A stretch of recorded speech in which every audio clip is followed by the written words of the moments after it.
Hello అండి, నాగల చవితి పూజ కోసం అయితే మేము బొంగరాలపాడు అనే విలేజ్కి వచ్చేసాము. పూజ అయిపోయింది. చూసారా పుట్టలో ఎన్ని గుడ్లు వేసేసారో.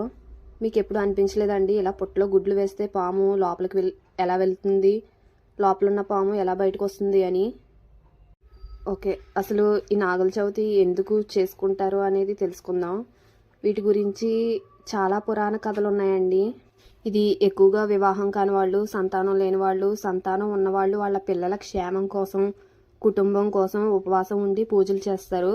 కార్తీక మాసంలో పాములు పుట్టలోకి తిరిగి వెళ్లే సమయంలో అవి కాటు వేయకుండా తమను కాపాడమని కృతజ్ఞతగా ఈ పూజ చేస్తారండి. అంతేకాకుండా పూర్వం అడవుల్లో నివసించేవారు పాము తోకను తొక్కితే పగబట్టి పాము కాటుకు బలైవారంటండి.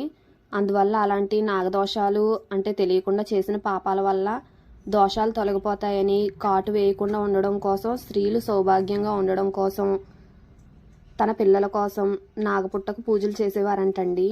ఇక రెండవది రైతులకు రక్షకులు అంటండి. అంటే పూర్వం ఈ పుట్టలు చేలల్లో పొలాల్లో ఉండేవట.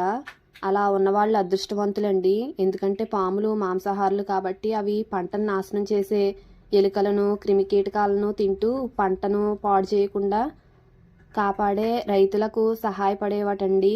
అందుకే పాముల వల్ల తమకు, తమ పంటలకు ఎలాంటి హాని జరగకూడదని కోరుకుంటూ కృతజ్ఞతగా ఈ పండుగను జరుపుకునేవారంటండి.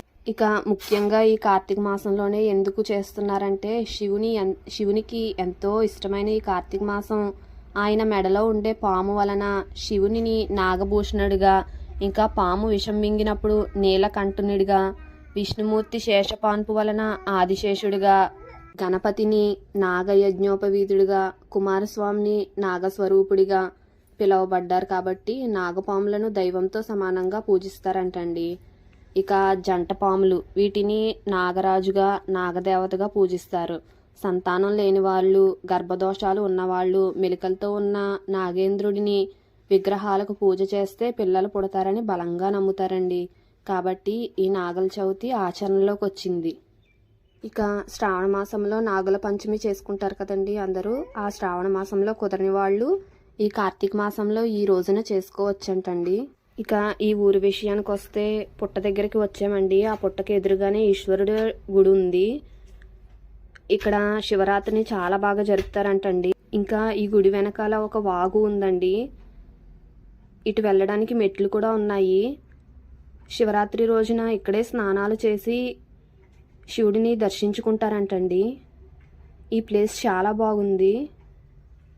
వీడియో నచ్చితే సబ్స్క్రైబ్ చేసుకోండి.